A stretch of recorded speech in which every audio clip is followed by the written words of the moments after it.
بسم اللہ الرحمن الرحیم۔ تہجد کی نماز پڑھنے کا صحیح طریقہ کیا ہے؟ اس اہم ترین سوال کا جواب بہت سے لوگ نہیں جانتے۔ اکثر لوگ تہجد کی نماز پڑھتے تو ہیں، لیکن ان سے چند ایسی غلطیاں سرزد ہوتی ہیں جن کی اصلاح انتہائی ضروری ہے۔ آج کی اس تفصیلی گفتگو میں ہم ان تمام پہلوؤں کا نہایت گہرائی سے احاطہ کریں گے کہ تہجد کی نماز کی نیت کیسے کریں گے۔ تہجد کی نماز میں سورۃ اخلاص کتنی بار پڑھنی ہوتی ہے؟ 8 مرتبہ، 6 مرتبہ، 4 مرتبہ یا 2 مرتبہ؟ کیا تہجد میں کوئی اور سورت پڑھ سکتے ہیں یا نہیں؟ کیا تہجد کے لیے سونا لازمی اور ضروری ہے یا بغیر سوئے بھی ہم تہجد کی نماز پڑھ سکتے ہیں؟ تہجد کی نماز کا وقت کب شروع ہوتا ہے اور کب تک رہتا ہے؟ اس کا سب سے افضل وقت کون سا ہے اور تہجد کی نماز کی کتنی رکعتیں ادا کی جا سکتی ہیں؟ یہ تمام تر باتیں اور باریکیاں میں آپ لوگوں کے ساتھ شیئر کروں گی، اس لیے آپ نے اس تحریر کو بالکل بھی نظر انداز نہیں کرنا، کیونکہ انشاءاللہ عز و جل اس سے آپ کو بہت کچھ سیکھنے کو ملے گا اور آپ کی بہت ساری علمی غلط فہمیاں بھی دور ہو جائیں گی۔ تہجد کی نماز دراصل بہت ہی فضیلت اور برکت والی نماز ہے، جس کے بارے میں آقا کریم علیہ الصلاۃ والسلام کے ارشاد گرامی کا مفہوم ہے کہ فرض روزوں کے بعد سب سے افضل روزہ محرم کا روزہ ہے اور فرض نمازوں کے بعد سب سے افضل نماز رات کی نماز ہے۔ یعنی جس طرح نفل روزوں میں سب سے افضل محرم کا روزہ ہے، اسی طرح نفل نمازوں میں سب سے افضل نماز تہجد کی نماز ہے۔ اس لیے ہمیں چاہیے کہ تہجد کی نماز ضرور ادا کریں، کیونکہ اس سے اللہ رب العالمین کا قرب حاصل ہوتا ہے اور خالق کائنات کو یہ نماز بہت زیادہ پسند ہے۔ یاد رکھیے کہ تہجد کی نماز کا وقت خاص طور پر قبولیت کا وقت ہوتا ہے، جس میں اللہ رب العالمین دعائیں قبول فرماتا ہے۔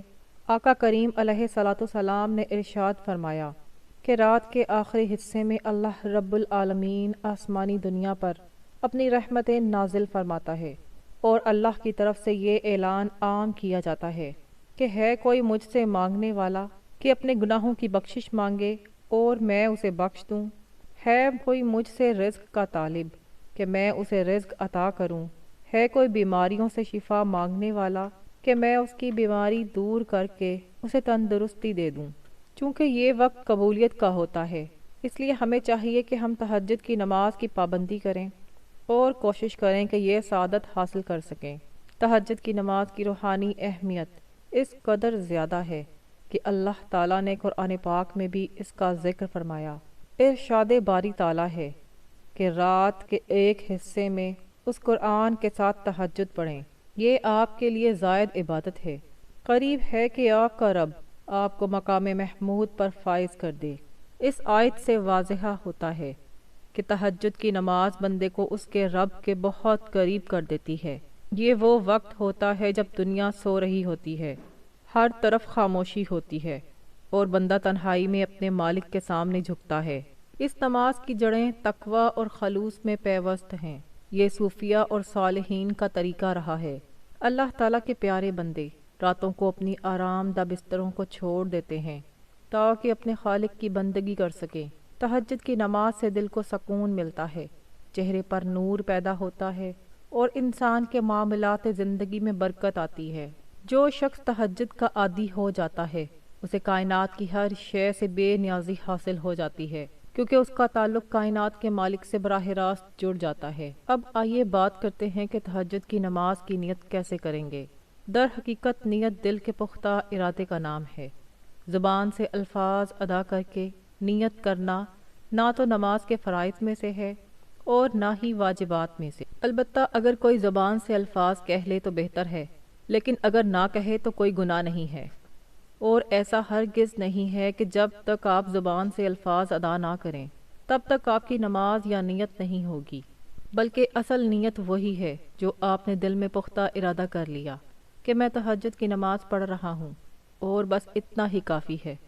تاہم اگر آپ الفاظ کہنا چاہیں تو یوں کہہ سکتے ہیں کہ میں نے 2 رکعت نماز تہجد کی نیت کی واسطے اللہ تبارک و تعالیٰ کے، منہ میرا کعبہ شریف کی طرف۔ پھر نیت کرنے کے بعد آپ نماز شروع کریں گے۔ نیت کے حوالے سے ایک بات ذہن نشین کر لیں کہ اگر آپ رات کو سوتے وقت یہ ارادہ کریں کہ میں نے تہجد کے لیے اٹھنا ہے لیکن نیند کی زیادتی کی وجہ سے آپ کی آنکھ نہ کھل سکی تو اللہ تعالیٰ اپنی رحمت سے آپ کو اس کی نیت کی برکت سے تہجد کا ثواب عطا فرما دیتے ہیں۔ یہ اللہ کی اپنے بندوں پر بہت بڑی عنایت ہے، اس لیے روزانہ سوتے وقت تہجد کی نیت کر کے سونا چاہیے، تاکہ اگر خدا نخواستہ آنکھ نہ بھی کھلے تو آپ محروم نہ رہیں۔ اب تہجد کے حوالے سے کچھ انتہائی اہم اور ضروری باتیں یہ ہیں کہ کیا تہجد کے لیے سونا ضروری ہے۔ اس مسئلے میں علماء کرام کی آراء مختلف ہیں۔ بعض علماء فرماتے ہیں کہ اس کے لیے سونا شرط نہیں ہے، جبکہ بعض فرماتے ہیں کہ اس کے لیے سونا ضروری ہے، کیونکہ لغوی اعتبار سے نیند سے بیدار ہو کر پڑھی جانے والی نماز ہی تہجد ہے۔ لیکن جو علماء سونا ضروری قرار نہیں دیتے وہ بھی یہی کہتے ہیں کہ افضل اور بہتر طریقہ یہی ہے کہ سو کر بیدار ہونے کے بعد تہجد ادا کی جائے۔ تاہم اگر کسی کو نیند نہیں آتی یا وہ کسی وجہ سے سویا نہیں ہے، تب بھی اگر وہ وقت میں نماز پڑھ لیتا ہے تو اللہ رب العالمین اسے تہجد کا ثواب ضرور عطا فرمائے گا۔ فقہ کے نزدیک تہجد کا لفظ حجود سے نکلا ہے، جس کے معنی نیند کو ترک کرنے کے ہیں۔ بس عشاء کے بعد سو کر اٹھنا اس نماز کی روح ہے۔ لیکن اگر کوئی شخص عشاء کے بعد رات بھر عبادت کرے تو اسے صلاۃ اللیل، رات کی نماز کا ثواب تو ملے گا، البتہ سنت مطہرہ کی پیروی میں سو کر اٹھنا ہی سب سے اعلیٰ عمل ہے۔ اب بات کرتے ہیں کہ تہجد کی نماز کا وقت کب شروع ہوتا ہے اور کب تک رہتا ہے۔ تو واضح رہے کہ جب آپ نے عشاء کے 4 فرض ادا کر لیے تو آپ کے لیے تہجد کا وقت شروع ہو گیا، اور رات کے کسی بھی حصے میں آپ نیند سے بیدار ہو کر تہجد ادا کر سکتے ہیں، جبکہ اس کا آخری وقت طلوع فجر تک ہے، یعنی جیسے ہی فجر کی نماز کا وقت شروع ہوگا تہجد کا وقت ختم ہو جائے گا۔ اس کا سب سے افضل وقت رات کا آخری حصہ ہے، جو سحری کا وقت کہلاتا ہے، کیونکہ اس وقت اللہ کی خاص رحمتیں نازل ہوتی ہیں، جیسا کہ پہلے حدیث پاک کے حوالے سے بیان کیا گیا۔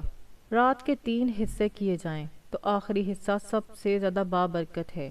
اس وقت سائلین کی پکار سنی جاتی ہے اور گنہگاروں کی بخشش کا پروانہ لکھا جاتا ہے۔ اگر آپ رات کے 2 بجے یا 3 بجے بھی اٹھتے ہیں تو یہ بھی تہجد کا وقت ہے، لیکن فجر کی اذان سے آدھا گھنٹہ پہلے کا وقت سب سے نورانی ہوتا ہے۔ اس کے علاوہ تہجد کی نماز کے لیے وضو کا تازہ ہونا بھی نور علی نور ہے۔ اگر کوئی شخص عشاء کے وضو سے ہی تہجد پڑھے تو جائز ہے، لیکن نیا وضو کرنا زیادہ ثواب کا باعث ہے۔ رکعتوں کی تعداد کے بارے میں جان لیں کہ آپ تہجد کی نماز 2 رکعت، 4 رکعت، 6 رکعت، 8 رکعت یا 12 رکعت بھی پڑھ سکتے ہیں، کیونکہ نبی کریم صلی اللہ علیہ وآلہ وسلم سے یہ تمام تعداد ثابت ہے۔ اگر وقت زیادہ ہو تو 8 یا 12 پڑھ لیں، اور اگر وقت کم ہو تو صرف 2 رکعت پڑھ لینے سے بھی تہجد کا ثواب مل جائے گا۔ حضور پاک صلی اللہ علیہ وآلہ وسلم کا عام معمول 8 رکعت کا تھا، لیکن آپ کی زندگی میں مختلف مواقع پر تعداد مختلف بھی رہی ہے۔ بہتر یہ ہے کہ انسان اپنی ہمت کے مطابق پڑھے، کیونکہ اللہ کے نزدیک وہ عمل زیادہ پسندیدہ ہے جو مستقل کیا جائے، خواہ وہ تھوڑا ہی کیوں نہ ہو۔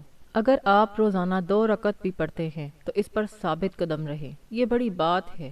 اب ایک بڑی غلط فہمی کہ سورۃ اخلاص کتنی بار پڑھنی ہے۔ بعض لوگ سمجھتے ہیں کہ پہلی رکعت میں 8 بار، دوسری رکعت میں 7 اور پھر ترتیب وار کم کرتے ہوئے پڑھنا ضروری ہے، حالانکہ یہ نفل نماز ہے اور اس میں سورۃ اخلاص کی ایسی کوئی تعداد متعین یا فرض نہیں ہے۔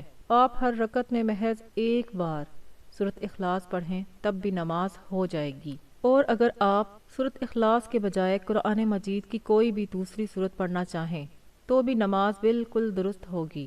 بعض لوگ یہ سمجھتے ہیں کہ لمبی صورتیں یاد نہ ہوں تو تہجد نہیں ہوتی، یہ سراسر غلط ہے۔ آپ کو جو بھی صورت یاد ہو، چاہے وہ سورۃ کوثر ہو یا سورۃ اخلاص، آپ اس کے ساتھ نماز ادا کر سکتے ہیں۔ دراصل اللہ تعالیٰ آپ کے دل کی تڑپ اور سجدوں کی لذت دیکھتا ہے۔ صورتوں کی لمبائی نفل نماز میں فرض نہیں ہے۔ ہاں، اگر کسی کو قرآن پاک زیادہ یاد ہو تو وہ لمبی قرأت کرے، کیونکہ نفل نماز میں قیام جتنا لمبا ہوگا اجر اتنا ہی زیادہ ملے گا۔ تہجد کی نماز میں ایک اور اہم پہلو یہ ہے کہ اسے باجماعت پڑھنا ضروری نہیں ہے، بلکہ یہ انفرادی عبادت ہے تاکہ بندے اور رب کے درمیان راز و نیاز کا پردہ قائم رہے۔ اسے اپنے گھروں میں ادا کرنا زیادہ افضل ہے، کیونکہ نبی کریم صلی اللہ علیہ وآلہ وسلم کا ارشاد ہے کہ اپنے گھروں کو قبرستان نہ بناؤ، بلکہ ان میں نفل نمازیں ادا کرو۔ گھر میں تہجد پڑھنے سے برکت آتی ہے، شیطان بھاگ جاتا ہے اور گھر والوں میں دین کی رغبت پیدا ہوتی ہے۔ خواتین بھی اس نماز کا خاص اہتمام کر سکتی ہیں، ان کے لیے بھی وہی فضیلت ہے جو مردوں کے لیے ہے۔ نماز ادا کرنے کا طریقہ یہ ہے کہ پہلے دل میں پختہ نیت کریں، پھر تکبیر تحریمہ کہہ کر نماز شروع کریں۔ یہاں یہ بات نہایت اہم ہے کہ تکبیر تحریمہ اور قرأت میں اتنی آواز ضرور ہونی چاہیے کہ اگر شور نہ ہو تو آپ کی آواز آپ کے اپنے کانوں تک پہنچ جائے۔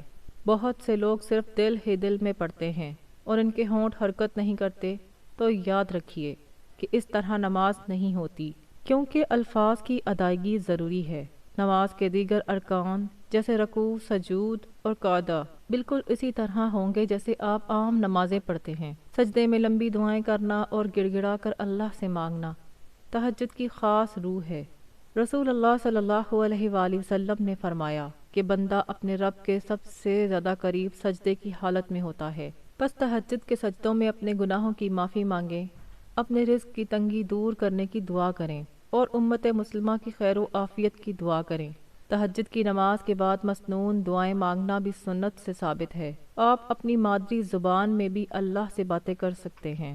اللہ تعالیٰ تو دلوں کے بھید جانتا ہے، وہ زبان سے زیادہ دل کی آواز سنتا ہے۔ اگر آپ کے پاس وقت ہو تو نماز کے بعد تسبیح فاطمہ 33 بار سبحان اللہ، 33 بار الحمدللہ اور 34 بار اللہ اکبر کا ورد کریں اور کثرت سے درود شریف پڑھیں۔ اس سے آپ کی دعا کی قبولیت کے امکانات مزید بڑھ جاتے ہیں۔ اس کے علاوہ تہجد کے وقت کی ایک اور خاصیت یہ ہے کہ اس وقت کی خاموشی انسان کو اپنے نفس کا محاسبہ کرنے کا موقع دیتی ہے۔ دن بھر کی مصروفیت میں انسان اکثر اللہ کو بھول جاتا ہے، لیکن یہ وقت صرف اور صرف اللہ کے لیے مخصوص ہوتا ہے۔ تہجد گزار بندوں کے لیے اللہ نے جنت میں خاص بالا خانے تیار کر رکھے ہیں، جن کے باہر کا حصہ اندر سے اور اندر کا حصہ باہر سے نظر آتا ہے۔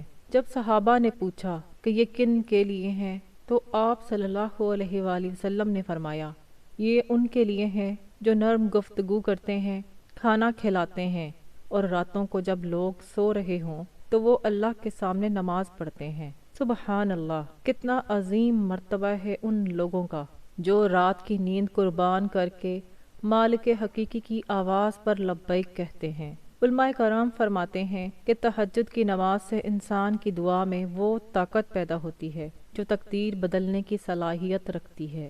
اگر آپ کسی بڑی پریشانی میں مبتلا ہیں یا کوئی ایسی حاجت ہے جو پوری نہیں ہو رہی، تو اللہ کے سامنے تہجد میں رو رو کر مانگیں، کیونکہ سحری کی پکار کبھی خالی نہیں جاتی۔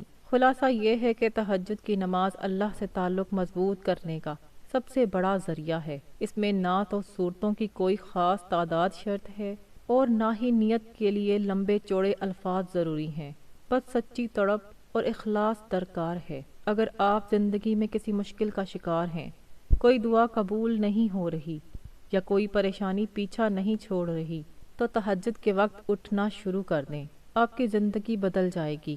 اللہ تعالی ہمیں اس عظیم عبادت کی توفیق عطا فرمائے اور ہمارے سجدوں کو اپنی بارگاہ میں قبول فرمائے۔ امید ہے کہ آپ کو یہ تمام باتیں سمجھ آ گئی ہوں گی، اور اللہ تعالی ہم سب کو دین کی صحیح سمجھ اور عمل کی توفیق عطا فرمائے۔ اگر آپ کو اس معلومات سے کچھ نیا سیکھنے کو ملا ہے تو اس پیغام کو دوسروں تک پہنچائیں اور کمنٹ باکس میں اللہ تعالیٰ کے 99 ناموں میں سے کوئی ایک نام ضرور ٹائپ کریں۔ ملتے ہیں اگلی ویڈیو میں۔ اللہ حافظ۔